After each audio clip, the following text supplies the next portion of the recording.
Trevor Sikkema of PFF. How are you doing? It's Radio Road time. The NFL started in Brazil it started in Kansas City, but Brazil, and now we're in New Orleans. What a way around the world, isn't it? I mean, this has been such a fun season. I mean, it always is. I mean, they call the NFL the best reality TV show there is, and it's true. I mean, there's just so many storylines, so many great things to happen throughout this year. You got the international games, you got the crazy, primetime games, midweek games, all that kinds of stuff, man. So it's great to be here, cap things off with one last game here.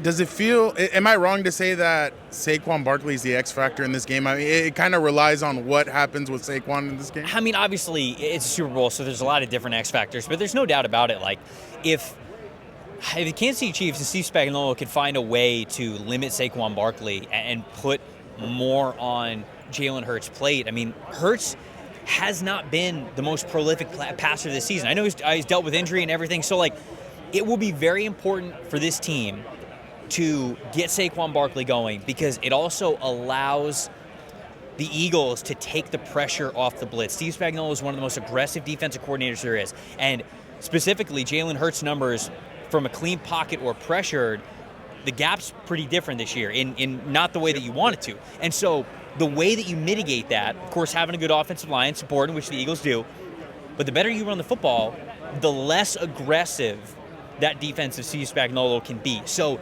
getting Saquon Barkley his carries and his touches and him being effective is important, not just for the Saquon Barkley factor of like, okay, this is now a good player who's playing well for us. It is also a domino effect of, okay, less blitzing, less pressure, more clean pockets for Jalen Hurts. So there's no doubt about it. It's a multifaceted X factor thing with Saquon for him to continue what he's been able to do all season long. Yeah, no, that's definitely. And then play action, it helps out with play action, with other stuff. Then, hey, you have A.J. Brown, you have exactly. Devonta Smith, you have other weapons there that can definitely help. But on the Chiefs side, who's kind of a player, who's your X factor on that side?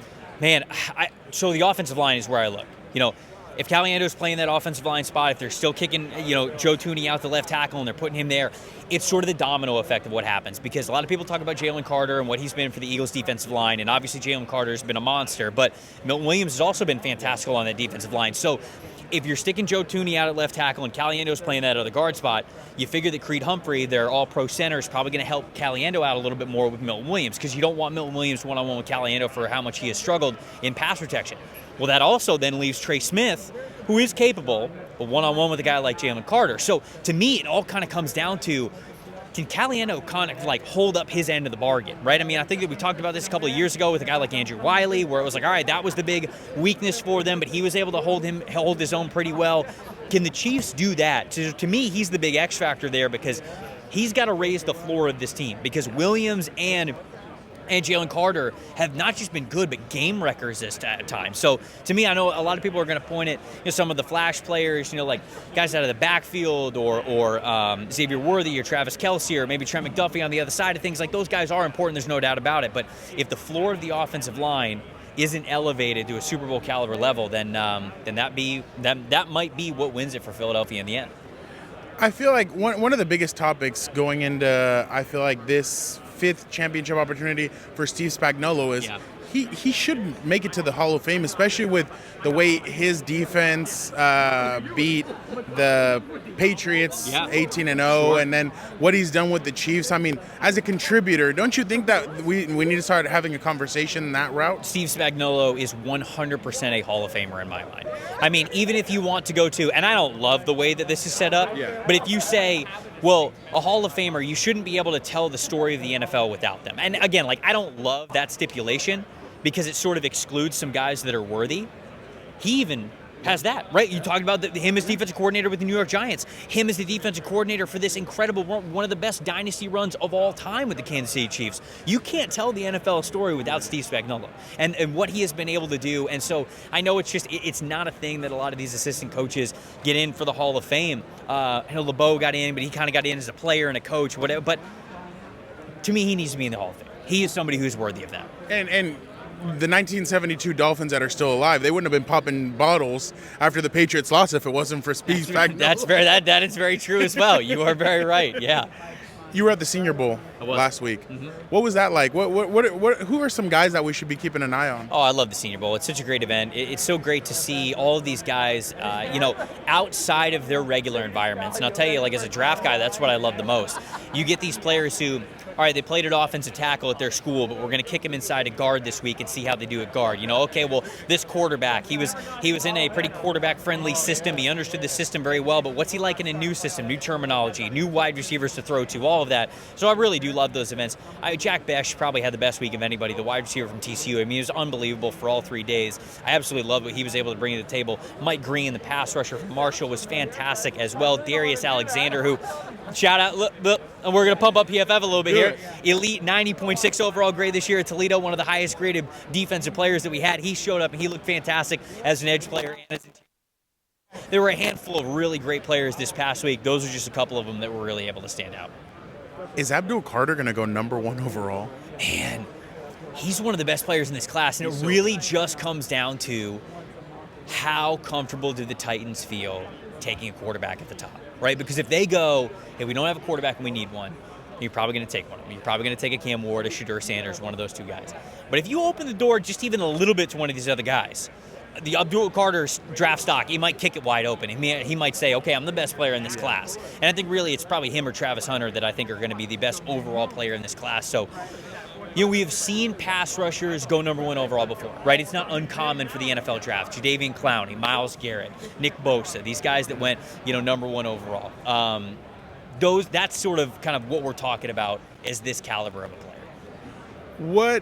When you look at Shedeur Sanders, what are the question marks? Is it on the field or off the field? Not off the field in the way that you talk about other players, but off the field about, hey, this is the first time your dad's not going to be your head coach. This is true, right? You're going to come in and you're not the star. Right. It's other star. I mean, if you come to a Raiders, there's Max Crosby, Christian Wilkins. Yeah. If you go somewhere else, there's going to be other superstars.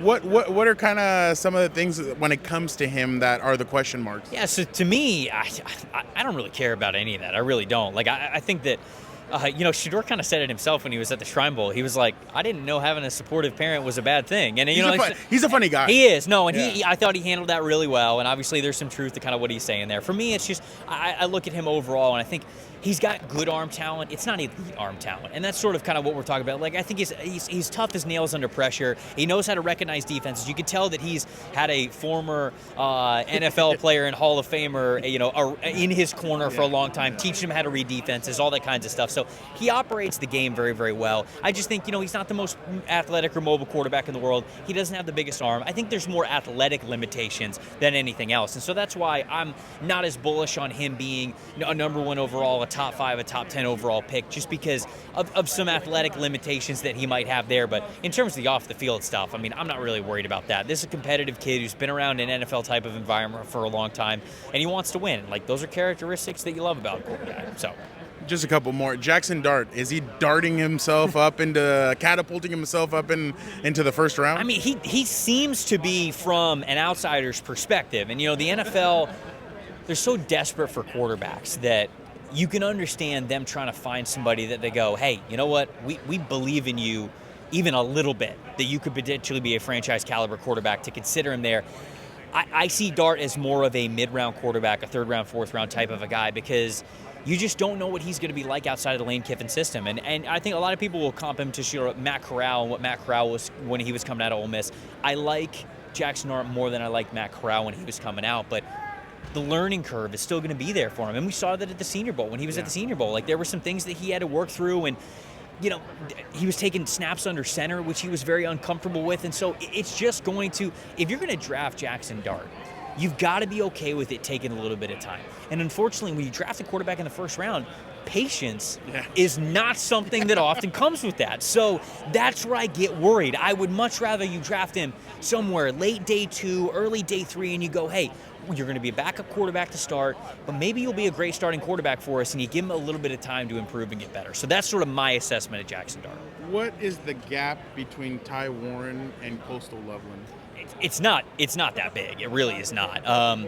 Warren had an unbelievable year, but Loveland was great as a sophomore before he was hurt, a year ago. So, and just when Loveland was out there on Michigan's offense, the passing attack was just not nearly as potent as it was the year prior with Jim Harbaugh and J.J. McCarthy and that offensive line in front of them. So you got to take that into account, too. These are 2 first-round caliber tight end prospects. One's a little bit different than the other. Obviously, Tyler Warren's a little bit bigger, so you're a little bit more comfortable playing him on the line of scrimmage. But, I mean, we're seeing with Brock Bowers, how valuable a receiving tight end type of a player is who even mainly plays in the slot for you. So both these guys are first-round picks, and I think the teams that draft them are going to be very happy. I really do. I think I know where you think Coastal Loveland is going to go.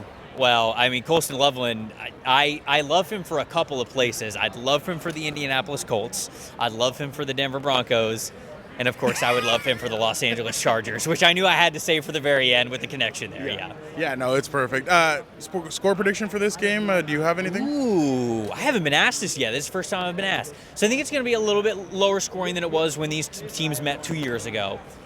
I'm going to say 25 to 31. I don't know how we're getting to 25, but they're speaking to me right now. I think 31 to 25. I'm not going to be the one to bet against Patrick Mahomes, so I'm going to say the Kansas City Chiefs are going to win this one. Trevor, thank you so much for hopping on with us and talking a little bit about everything. Appreciate it. Thank you so much. Thank you.